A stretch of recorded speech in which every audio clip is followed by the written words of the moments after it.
Bonjour, je suis Lydia Caretaking, and welcome back to my channel, Melanated Hyphenated Convalescent, where I talk about being a Black woman in the industry with 3 chronic illnesses, and recently dealing with these illnesses as I have moved to France, and that's a process. So if you're new here, I look at my notes a lot because I have extensive brain fog because of said chronic illnesses, and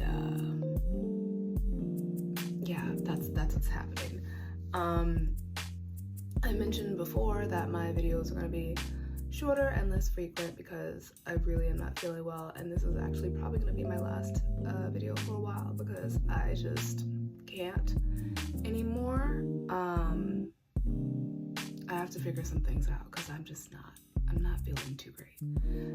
So today I actually want to talk about if you have a disabled person and or a caretaker in your life, how to recognize the signs of burnout for them. If it's someone you know well, you should probably be able to tell, and what you could do to help. So before I got very ill, I actually had to leave LA for almost a year to take care of my mom. She has MS, and we've never spent 20 hours a day taking care of someone for months on end without help. Like, you can't understand it if you haven't gone through it. You just can't. And I recently met someone who was a caretaker for an ill parent, and I was like, oh my gosh, you know what I'm talking about. But you know, it's being on for 20 hours a day, making doctor appointments, talking to insurance, feeding, bathing, cleaning, laundry, spending time with the person, and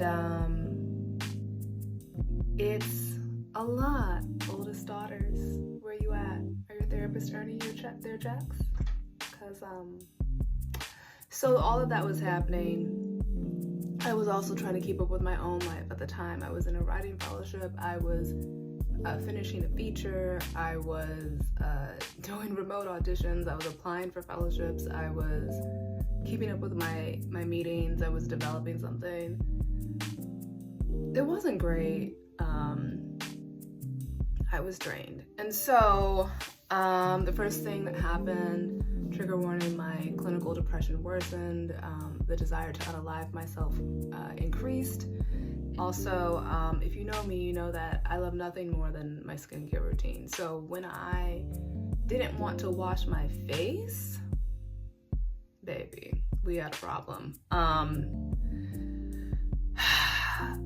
Also, I mean, now my appetite is scant because of my illness and my meds, but when I didn't want to eat anymore, there were a lot of times because of everything I was doing, it would be 4 o'clock and I was like, oh my gosh, I've eaten nothing, because I would wake up and everything was focused on my mom. So look out for that if someone in your life stops eating. Also, at the beginning of the pandemic, I had started doing dopamine dressings, basically like wearing bright colors and stuff, because to avoid madness of either staying inside or walking in circles in my neighborhood. And so for me, if you notice that I'm wearing like black and gray and like clothes that are ill-fitting and too big, and I'm trying to visually disappear, maybe ask some questions, see what I'm doing. Also, it became really hard for me to respond to texts and things because both when I was taking care of my mom was because I was just like sleep deprived. And by the time I saw a text, I was like, I can't coherently respond to this. Or because I was in a different time zone, I was like, and now it's because like the brain fog, the blurred vision, the migraine, sometimes I just can't deal with the screen. So like if someone is backing away from you, it might not be because of you, they're just like underwater. So if you want to help the person who is either ill or a full-time caretaker, what can you do? Show up and do something. If you're squeamish and you don't want to bathe the person being cared for or whatever, offer to pick up a prescription, take them to an appointment, do a couple loads of laundry, or bring them a meal, do something practical. I found, and this is common, I've talked to other caretakers and other people who are ill, if someone asks you, what can I do to help?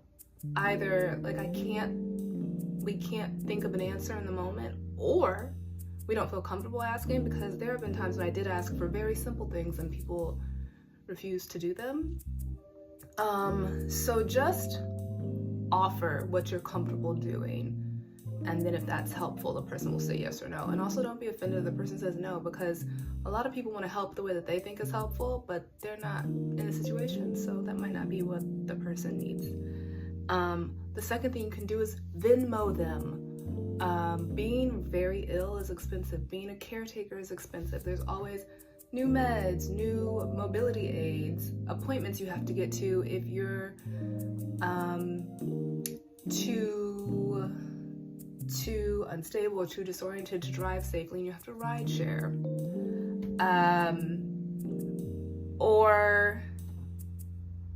So if you new dietary restrictions you have to take into account.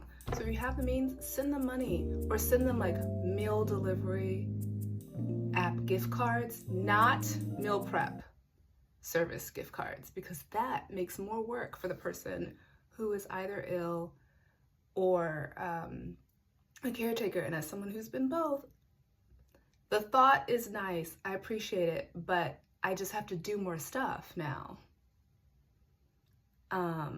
So don't do that. Yeah, so keep an eye on the caretaker or the ill person in your life. If you know them and you see a significant change in their behavior, that's when you might want to gently step in, see how you can be supportive, and don't be offended if the way that they need support is not the way that you want to support them. Just listen, and be available if that's something you can do. Help in concrete, practical ways, because that person is juggling a lot, but they're like juggling it underwater and it's rough. Yeah, that's all I have for you this week. Like I said, I don't know when I'm gonna do this again because I'm not feeling so hot. Yeah.